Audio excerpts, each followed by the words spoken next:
Good morning, everybody. Morning. It is good to be back. It is so good to be back.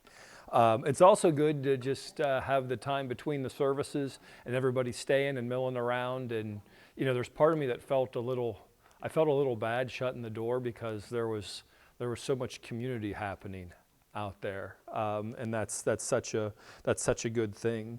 Community, of course, being one of our core values. So I'm going to put that on the board first, but I'm going to ask you to help me fill in the rest, starting with Jesus' core value of people, right? And then at the church we have 8 core values, community being one of them. What are the other 7? Worship. You like burying me. Bible, prayer, outreach, relevancy, service, stewardship. And then in this group we have a couple core values, and they are timeliness and growth. Now, I've noticed, I've been away 2 weeks, and a lot of things can change in 2 weeks. One of which is apparently we have reset the chairs in the sanctuary, and I feel like we are way far up here. So whenever it comes time for me to flip the board around, it may be an adventure. So I'll just give you that as fair warning. I got a couple notes here, just logistic-wise, as I know we have some folks that'll be trickling in because of the stuff going on between services. But just as a reminder, next week is Church in the Park. And I'm pretty sure that the service time is 11 a.m. I did not look in the bulletin this morning. Maybe somebody can confirm. It's 11. It's 11 next week, so it's a little different kickoff time. What I did last year, and I leave this for, did you leave your coffee? That's not your coffee? That's not your coffee. So it looks like you have a colleague coming here, my friend. Another coffee hunter looking. So,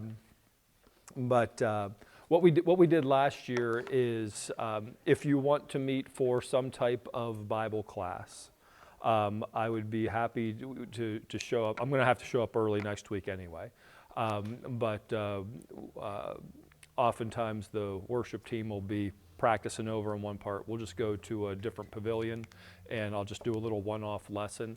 I was thinking about this. If you want to show up next week at, let's say 9:30, we'll just find an empty pavilion, and we're going to talk about light and salt. If anybody wants to talk about light and salt, that's what we'll do next Sunday.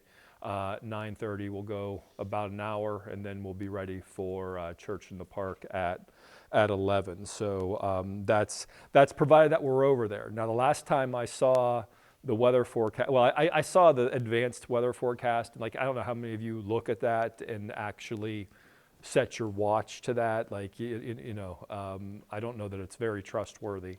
If things happen such that it's pouring down rain and we're not Church in the Park and everything's here, I got a feeling it's just going to be absolutely bonkers, right? Because we're going to have a lot of people in here, and there's probably going to be other things. I would encourage you to show up with a pair of hands ready to serve, right? If things are bonkers next week, let's just be here to help out.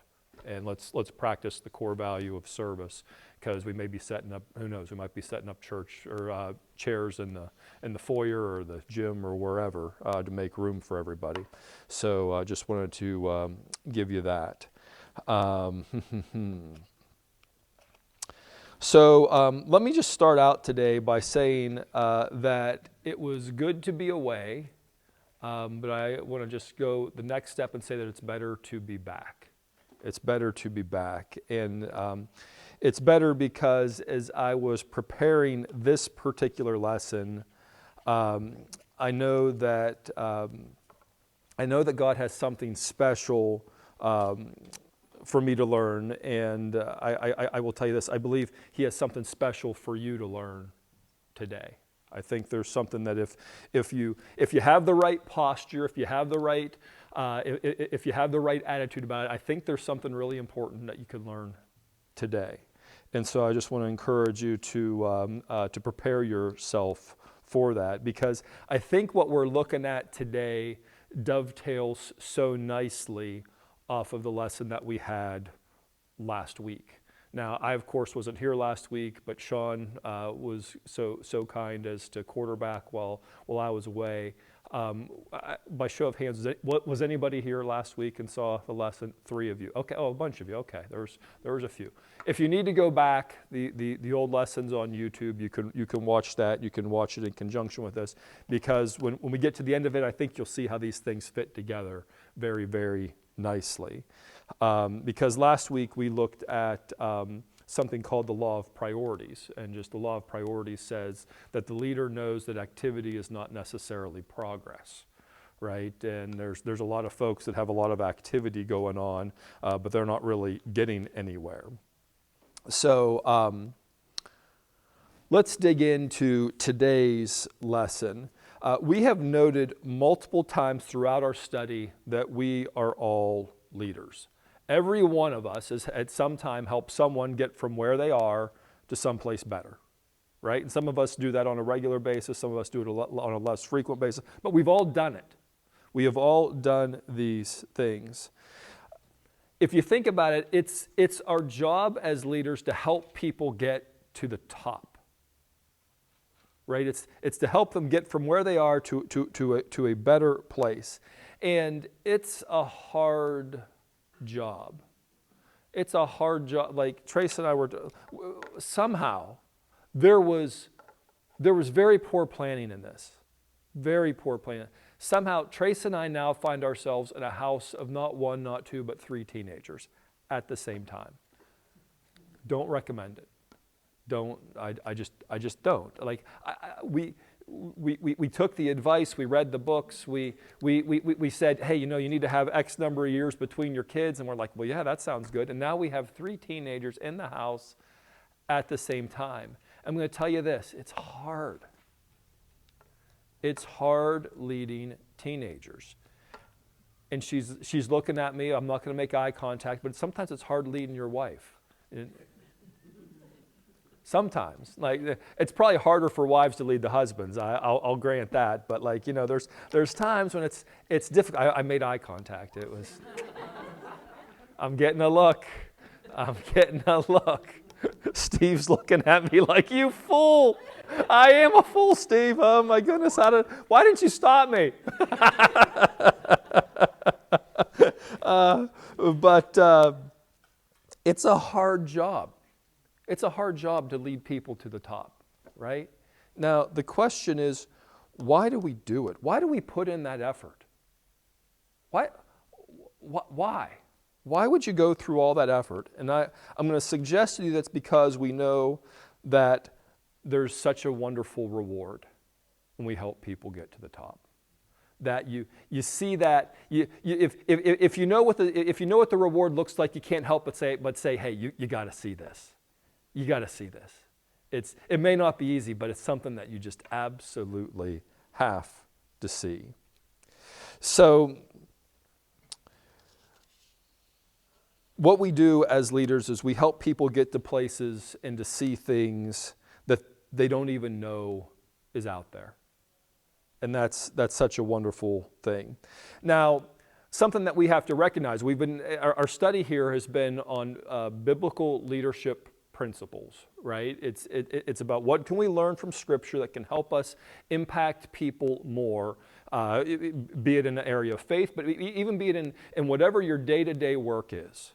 Whatever it is, that's what we're here to do. And one of the things that we need to understand is that as we improve as a leader, as we get better as a leader, what we find is the higher we go, the better destinations that we can help people find, you're going to find out that you have fewer options available to you. You're going to find that you have fewer options available to you. And I'm going to tell you right now, so many people have this backwards. So many people have this backwards. They think that as you become a better leader, you're going to be able to do, you're just going to have more options open up to you, and there's going to be all these different things that you can do. But no. You have it backwards. You have it backwards. You see, you can help people get to nation. When you help people get to destinations so wonderful, you'll say, this is what I have to do. I have to be able to share this with people. So, like for me, and let me just use myself as an example here, and maybe this is a poor example, but this is an area that as I have learned more about it, I have just felt the burden that I must share these lessons with you. Now, are there other lessons in scriptures that can be taught? Absolutely. Absolutely. There's countless other lessons. But no. I have myself focused in on just a very limited number of lessons to be able to share with you over the course of the 6 months that we're going through this study. When you say it that way, it sounds like a really long time, doesn't it? 6 months, that's a long time. But this is the area where I don't really have other options. These are the lessons that I need to bring to you. Now, I want you to think about this. The disciples witnessed a risen Jesus. And when that happened, the disciples were shown a wonderful, wonderful, wonderful destination. And you would think that after that, that'd be a good place to stop, right? You know, hey, what a wonderful thing they have seen. You know what? Why don't you just go sit back, prop your feet up, forget about it, take a load off, right? Maybe they could have taken the time to invent golf way back then. But we know golf was not invented in the time of Jesus. No. Golf was invented many, many years later. Now, why was that? You would think that they could do anything that they wanted, but no. There was something very, very specific that the disciples had to do. All the options. Go back to being a fisherman? No. Go back to being a tax collector? No. Their options all dwindled as they improved with their leadership skills and with the experience and the destination that they knew they needed to get people to. And they became singularly focused on sharing the good news of Jesus and taking that to the corners of the world. Don't miss that lesson. Don't miss that lesson. They would travel all over the place. They would face extreme hardships, but the only option that they had was to tell people about Jesus. Isn't that wonderful? And so there's a quote that's attributed to Ralph Waldo Emerson. It says, "For everything you gain, you must lose something." I want you to think about that. For everything you gain, you must lose something. And you see, that's the reality of what we're going to be talking about today, because good leaders are called to make sacrifices. Good leaders are called to make sacrifices. They are called to pay a price. And our law this week will absolutely build on the law that we studied last week. And last week we talked about priorities. This week we're going to talk about sacrifices. And this week we're looking at the law of sacrifice. And the law of sacrifice simply states that leaders must give up to go up.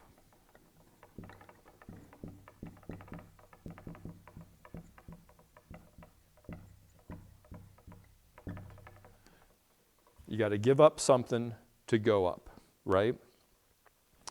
Now, there is an absolute relationship between leadership and sacrifice. And I'm going to draw this as a couple of triangles. And they're sort of opposite right here, okay? So on this side, we're going to look at our leadership. And on this side, we're going to look at our sacrifices. Now, just as a reminder, I am a pharmacist. I am not an artist. But when we have very low leadership ability, when we're really far down there on the totem pole, you know how many sacrifices we have to make? Not many. Not many. But what happens is, as we improve our leadership, what happens is the number of sacrifices that we need to make, they go up as well. And so many people get this wrong. Like when I graduated, I got a couple graduation stories, as it's senior Sunday, so I'll try to act like I was young once. I remember whenever I started out, I was traveling all over Western Pennsylvania, working in different pharmacies, and I got the call. And the call was, hey, you want to write your own schedule? And I said, oh, yes, I do. Oh, yes, I do. But you have to understand, I wasn't programmed right. I thought, you know what? Here's the opportunity. I'm going to get this title. I'm going to move up the ladder. People are just going to think that I'm much more wonderful than I really am. And you know what? I'm not going to have to work nights, and I'm not going to have to work weekends, and I'm not going to have to work holidays anymore. That's what I thought. That's what I thought. And over the course of the next 2 or 3 years, I've lost track of it. It may have only been 2 years, but it seemed like 3 years. That's probably more the reality of what it was. I found myself working every weekend and pretty much every holiday, and I had to make so many more sacrifices. It was not what I expected. I didn't have the right mentality. I didn't know how to build people back then. It was I had everything so sideways with this. But we have to understand that as we go up the leadership ladder here, as we move up this thing, we also have an increased level of responsibility. We have an increased level of responsibility. You see, whenever I was down here and I was starting off as a pharmacist, you know what? If we didn't have a pharmacist somewhere else and the store had to be closed, that wasn't my problem. I was there. But now as I moved up, it was, well, Jess, if you're going to move up, you got to make sure that the pharmacies aren't closed. There's people that need to be able to get their medicine. And so I said, okay. And as a result, then I was always running. I was always going somewhere. It was something else. Now, maybe I'm not doing a really good job of illustrating this to you, but I hope that you can at least start to get the flavor of what this lesson is that as you do these things, there's more people that become dependent on you, right? You got to help them out, and what that requires is that you make sacrifices. As you go up this line of sacrifice, you also need to understand that you lose freedom as well. You don't get to do all the things that you want to do. There may be a get-together with the in-laws that you have to miss. Right? There's things like that come up, right? Those are things that we need to understand. That as we improve our leadership, we're going to increase in the responsibility that we have. And we're going to have to make more sacrifices, and we're going to have less freedom. That's the way that it goes. So if anyone wants to become a good leader, we first need to understand the requirements of the law of sacrifice. And I have 4 things here that I want to share with you this morning. Then we're going to get in. I've got 3 pieces of scripture for you, and we'll hopefully pull this all together. Number 1. There is no success without sacrifice.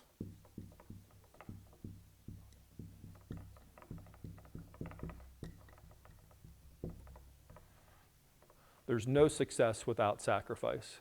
Any of us that have studied or learned a trade or whatever it is that you've done, there has been the sacrifice. You have sacrificed the time to learn how to do those things, right? To become successful at whatever it is. If it's playing a sport, if it's tuning an engine, whatever it turns out to be, you had to make some sacrifice.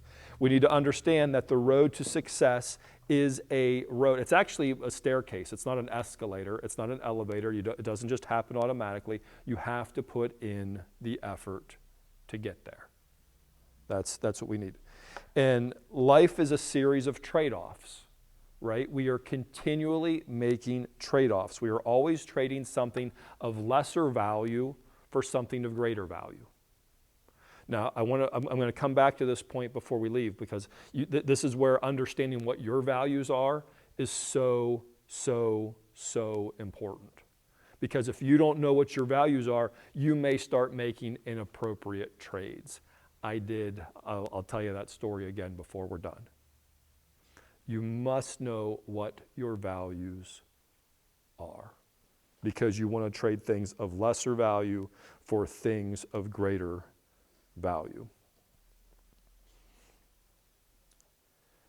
Effective leaders will not just sacrifice what's bad for what's good. Effective leaders will sacrifice what's good for what's better, and effective leaders will sacrifice what's better for what is best. And we need to, and those are hard decisions. Those are hard decisions because when you go from bad to good, you can say, well, this is pretty good. This is pretty good. But there's other things you got to do if you want to be able to help more people get to the top, right? Those are things we need to recognize. And I'll tell you this, the best leaders are always willing to pay full price. They're willing to make the big sacrifice, right? They will not look for the shortcuts. They're not going to look for the easy way out. They're not going to look for the buy one, get one free sale. They are willing to pay full price.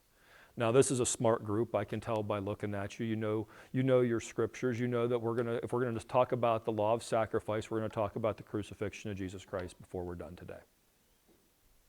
That's sort of a given, right? You're a sharp group. You're not surprised to hear that. And you know what? He paid full price for you. He didn't try to negotiate down. No. He said, "What's the price?" He said, "What's your price?" And he said, "That's it. I'll pay it. I'll pay it." And he does that as a model of his leadership. Number 2, leaders give up more than others.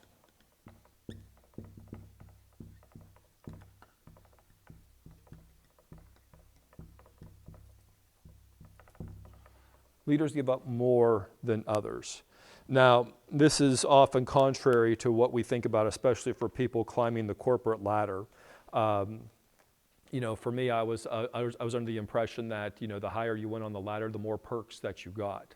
No. The higher you went on the ladder, the less perks you got. Right? You had more responsibility. You had more things that were so dependent on you, and the more responsibility you accept, the fewer options you have, right? You need to make sure this gets done.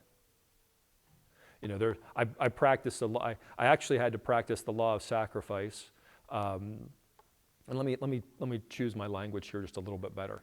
I got to practice the law of sacrifice by saying, you know what? There's a group of people here that I'm committed to leading and to learning leadership principles.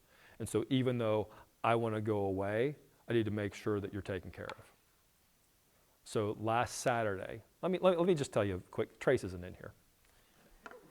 Let me tell you a vacation story. That's all right, she won't watch it. She won't watch it. Yeah, that's why I have Jess here. He can handle all that stuff. We're away and we're fixing meals in the vacation home that we're staying in, and one day we decided we're going to make hamburgers, right? And so she's frying hamburgers on the stove, and there's like smoke all over the place. And I think it was they were good burgers, right? There's probably a lot of fat on them. I don't know all these things. Heaven help me if she comes walking in. Like there's smoke starting to come up in this room, and I'm like, well, this isn't good. What's going to happen if she right? This is, we'll talk about responsibility here. But what's going to happen if she sets off the fire alarm in the resort? Like, that's not going to be good. So I say, I got to solve a problem. So I go and I open the door, and I'm like waving the smoke out the door. And now in Florida, they have flies. Like somehow there were some decent, they were fully mature adult flies, and they were like expert pilots. Like they were all over the place. But we had to. while that's happening in the other room, I had to go. I went across and I said, it's Saturday night. Sean's waiting on me to say, hey, I actually have a lesson. Here's the link for it, right? And I'm like, I got to get this recorded. And so I go in there and I record it and I come out and there's smoke and all this stuff. That was the show after the show, right? And so that's what we had. But it was I got to step away.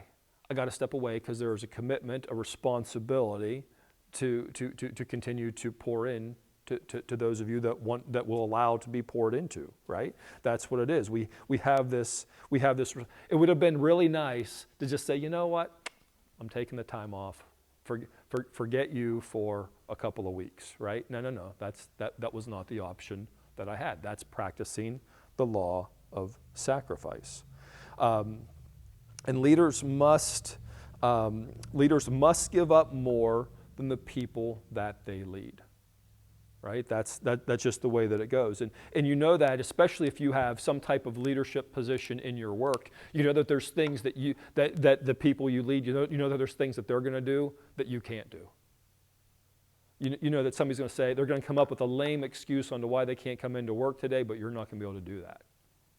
Right? Those are things that happen. Leaders must give up more than the people that they lead.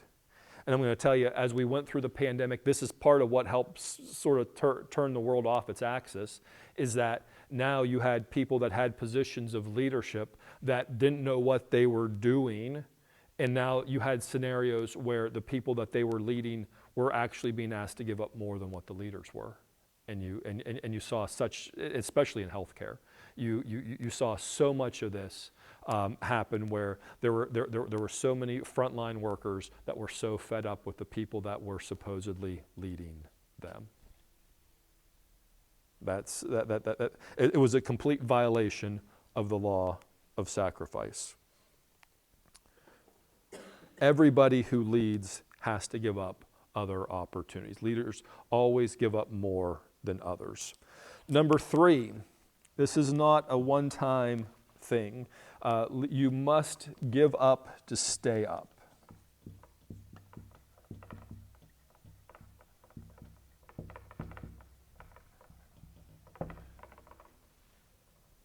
Sacrifice is an ongoing process, not a one-time event.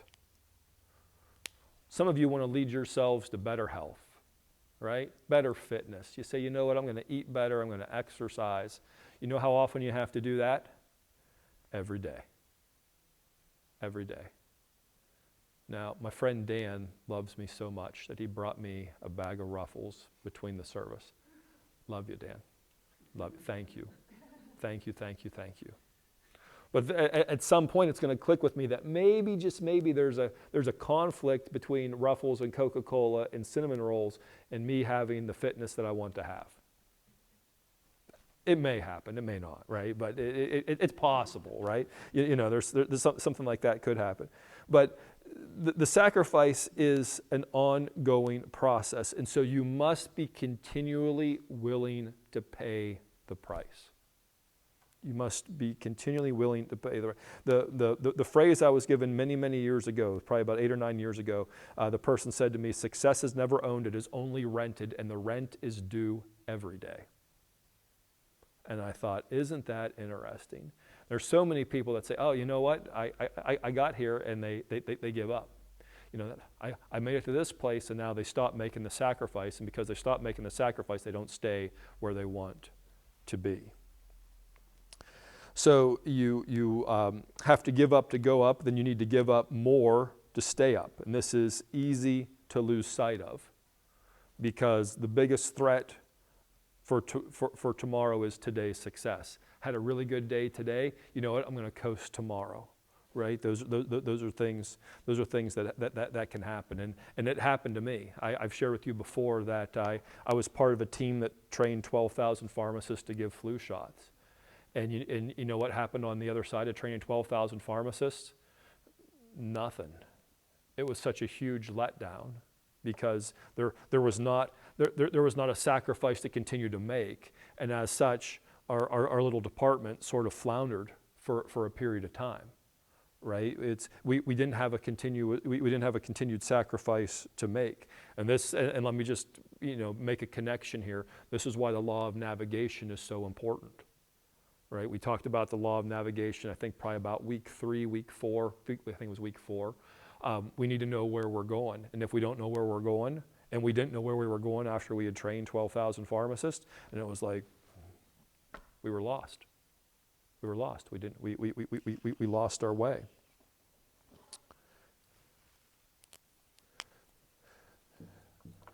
Number 4, I think this is just a restatement, but the higher the leadership, the higher the sacrifice.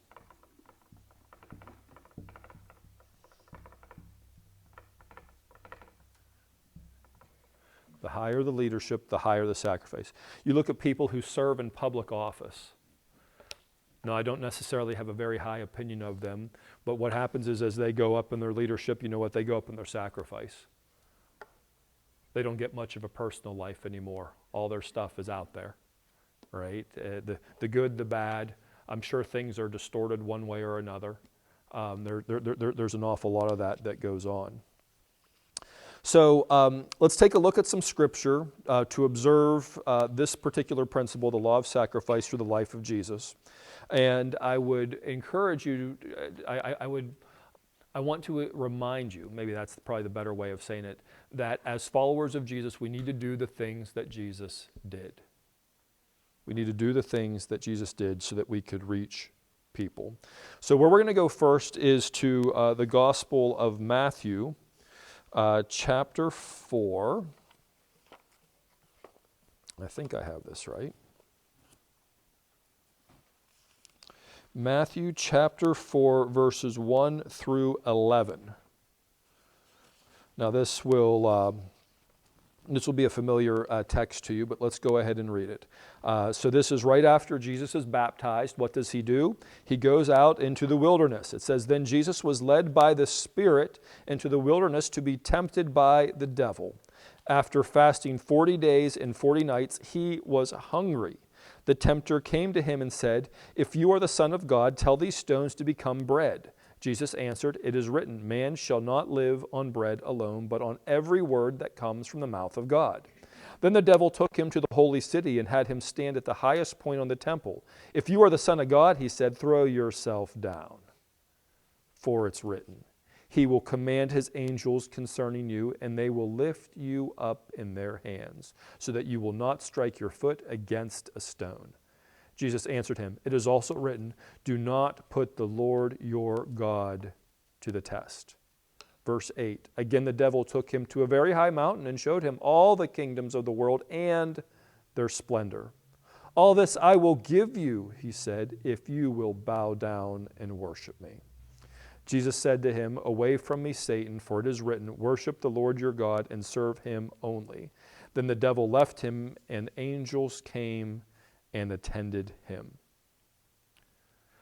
Something we need to understand, that as leaders, we will often face what could be called a wilderness experience. There will be a time where you will feel like you are all alone. And if you look through Scripture, you can find multiple examples of this. Right? Moses had to spend some time in the wilderness. Jonah spent some time in the whale, right? David had to spend some time in the wilderness. Jesus spent some time in the wilderness. And I'm going to tell you right now, you and I, we may very well face wilderness experiences. Maybe you already have, maybe you have one coming. But we will face wilderness experiences. And it's during this time in the wilderness where your motives will be purified, your resolve will be fortified, and your calling will be clarified. It's a purification process when you have these wilderness experiences. And so Jesus is going through this process in Matthew chapter 4. And he's out there and he is given the opportunity to sacrifice some things. But what I want to call to your attention here is what Jesus did not sacrifice. I want to call this, the devil gives him these propositions and Jesus says, no, I'm not going to make that trade. I'm not going to make that trade. Now, some of us, we may look at this and say, I'm 40 days hungry.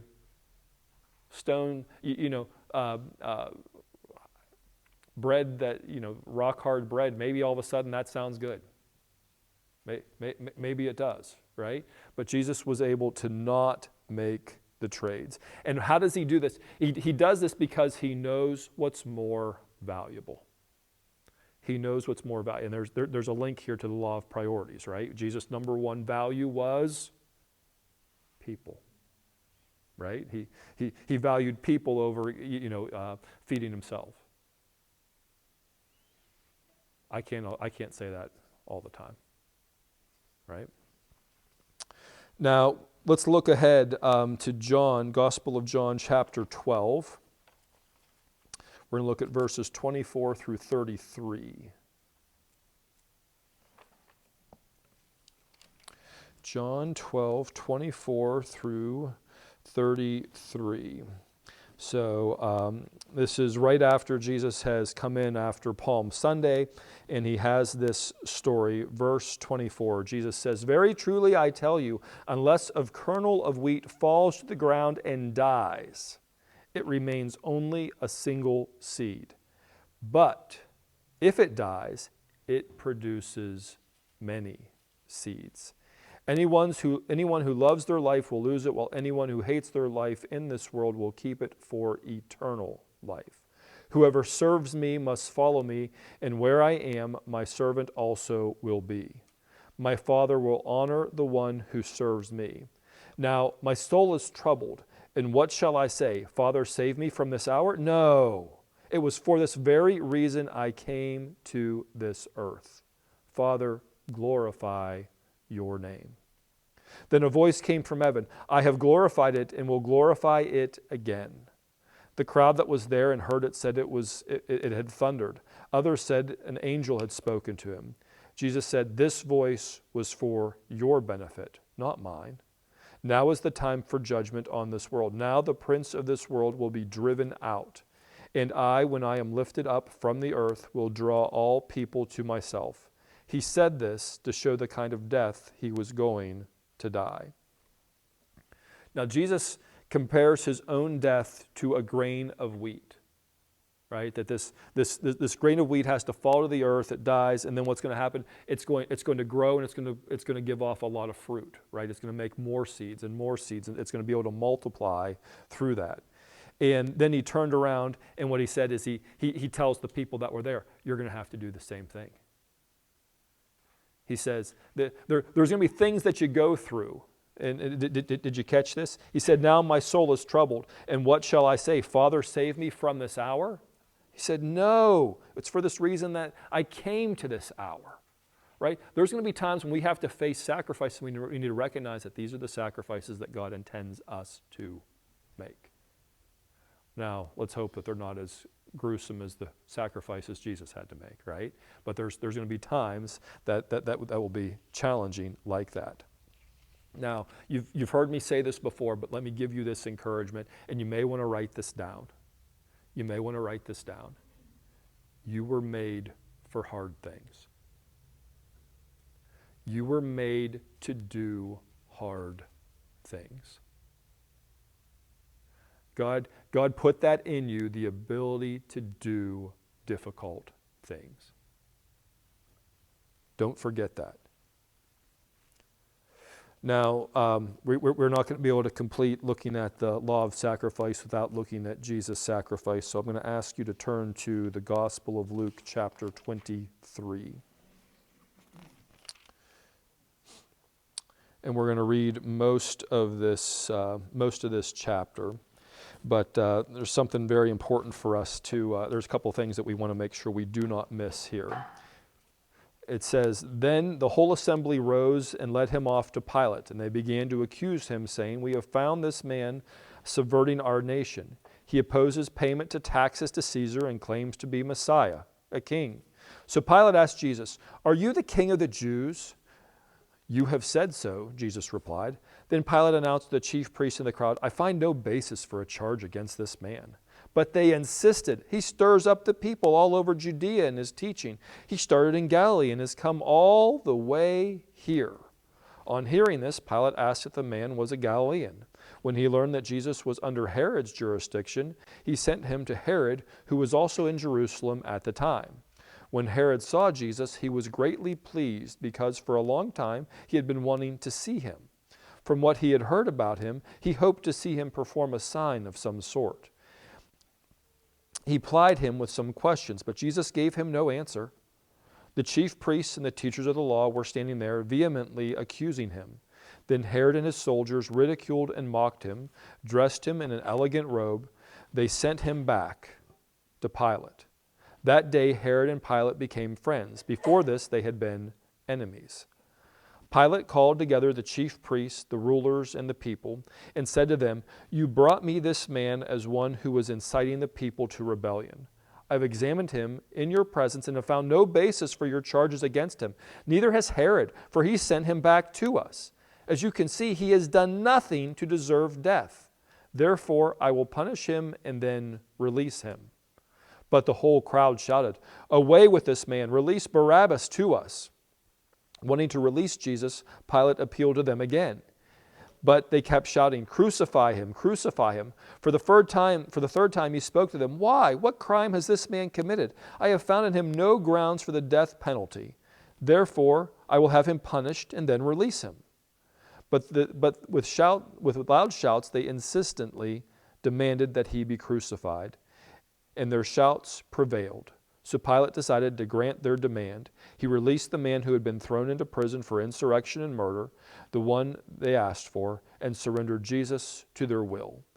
As the soldiers led him away, they seized Simon from Cyrene, who was on his way from the country, and put the cross on him and made him carry it behind Jesus. A large number of people followed him, including women who mourned and wailed for him. Jesus turned and said to them, "Daughters of Jerusalem, do not weep for me. Weep for yourselves and for your children. For the time will come when you will say, 'Blessed are the childless women, the wombs that never bore and the breasts that never nursed.' Then they will say to the mountains, 'Fall on us,' and to the hills, 'Cover us.' For if people do these things when the tree is green, what will they do when it is dry?" 2 other men, both criminals, were also led out with him to be executed. When they came to the place called the Skull, they crucified him there along with the criminals, one on his right, the other on his left. Jesus said, "Father, forgive them, for they do not know what they are doing." And they divided up his clothes by casting lots. The people stood watching, and the rulers even sneered at him. They said, "He saved others. Let him save himself if he is God's Messiah, the chosen one." The soldiers also came and mocked him. They offered him wine vinegar and said, "If you are the king of the Jews, save yourself." There was a written notice above him which read, "This is the King of the Jews." One of the criminals who hung there hurled insults at him. "Aren't you the Messiah? Save yourself and us." But the other criminal rebuked him. "Don't you fear God," he said, "since you are under the same sentence. We were punished justly, for we are getting what our deeds deserve. But this man has done nothing wrong." Then he said, "Jesus, remember me when you come into your kingdom." Jesus answered him, "Truly I tell you, today you will be with me in paradise." It was now about noon, and darkness came over the whole land until 3 p.m, for the sun stopped shining, and the curtain of the temple was torn in two. Jesus called out with a loud voice, "Father, into your hands I commit my spirit." When he said this, he breathed his last. The centurion, seeing what happened, praised God and said, "Surely this was a righteous man."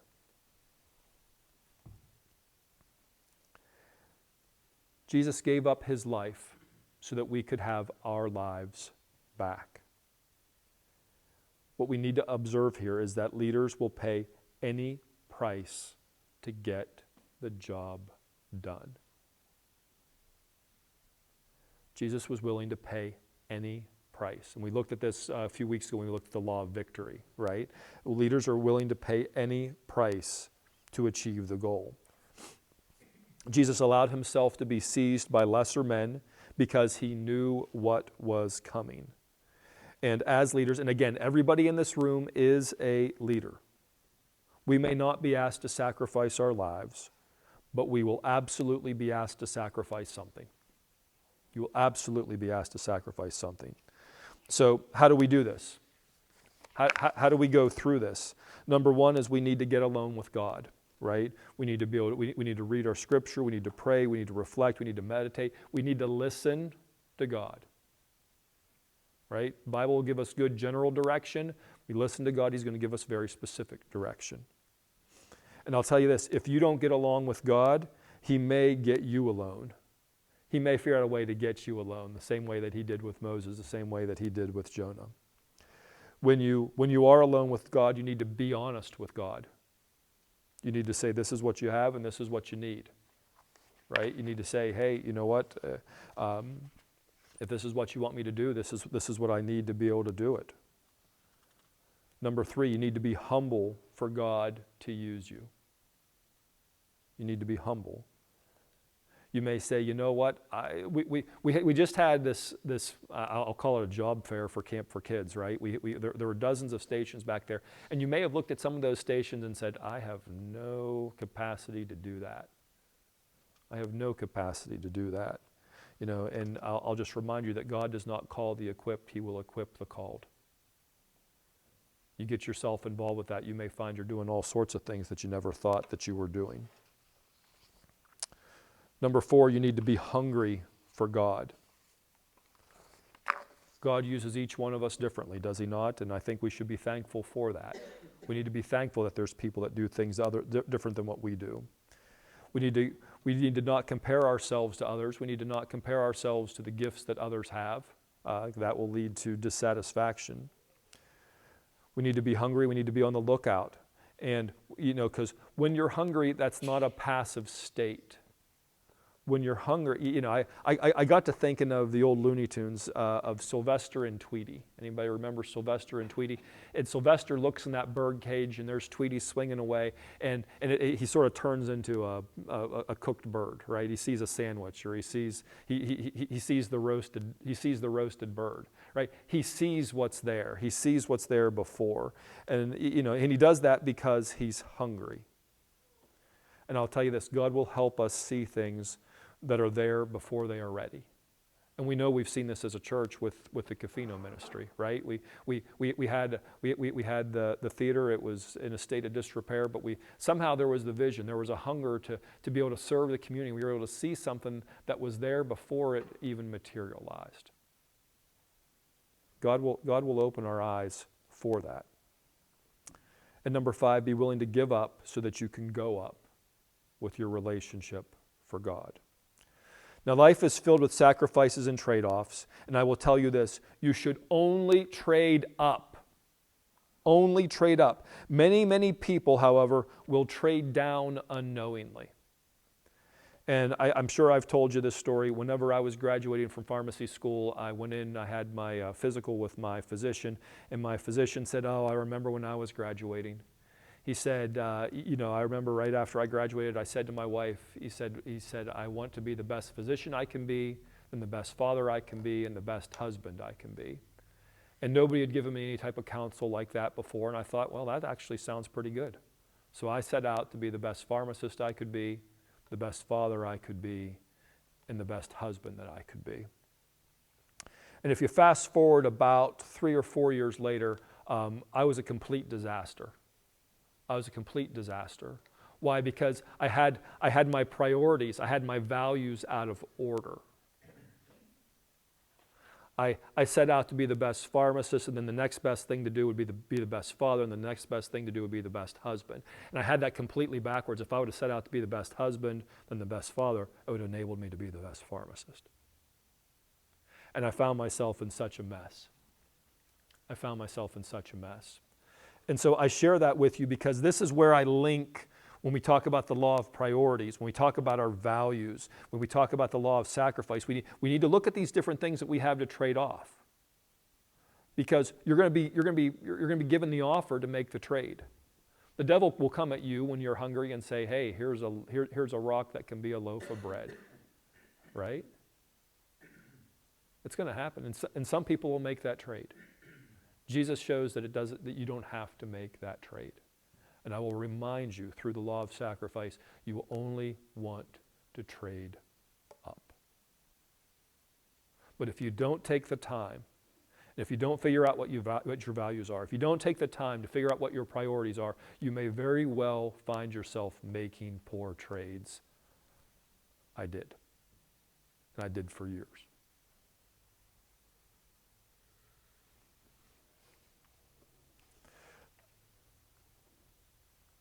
I found myself in the place where I was a terrible pharmacist. I found myself in a place where I was a terrible father to a kid that wasn't even a year old yet.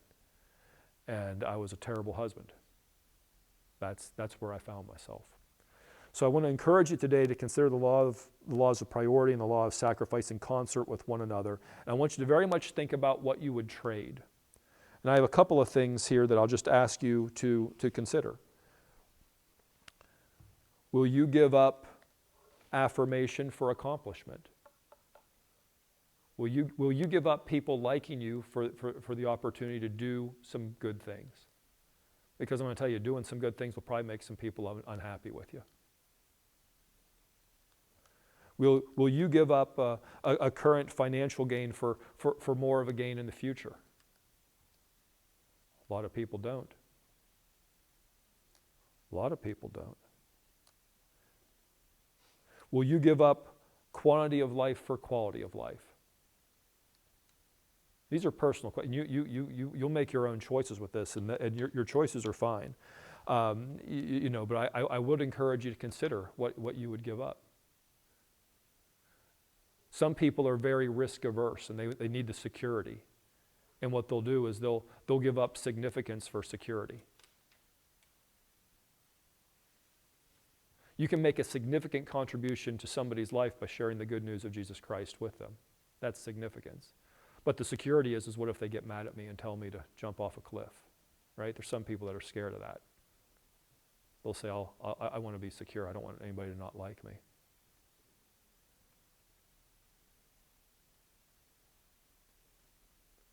Will you give up acceptance for excellence? Because everybody else is really average about something, and if you want to differentiate yourself and become above average, that's going to be a sacrifice, and people won't understand. They won't understand. Right? What are you willing to do? Are you willing to trade addition for multiplication?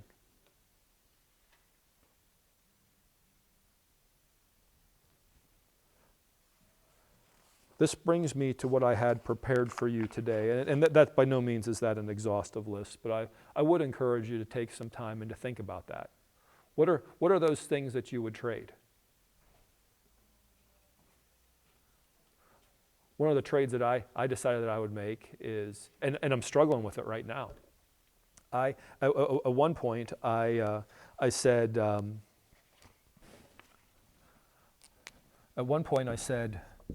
I find it absolutely ridiculous that I can get so excited and jump out of my chair watching a football game, but I don't get excited when I go to church on Sunday morning. That finally got to the point where it offended me. And I will tell you that my desire to watch football has gone to zero. Don't care. Absolutely don't care. Don't know. I understand that they announced the new schedule and blah, blah, blah. There's drama about that for some team. Could not care less. Could not care less. I used to get super excited about basketball playoffs, and I still like it, but if I ever jump out of the chair, which I did this year, I had just had surgery and somebody had a buzzer beater and I jumped, and God reminded me because it was so painful whenever I jumped. He's like, no, your priorities are out of whack here, pal. I'm like, you're right. You're right. You need to take some time and really think about that. So with this, as we wrap up this morning, I have the letters ACT on the board, right? You know what those stand for. Based on what you have learned today, what action will you take? What change will you make? And is there something that you learned today? Is there something that you learned today that you can teach to somebody else for your sake and for theirs? with that, wow, I've gone way long here this morning. You can cut that, Jess.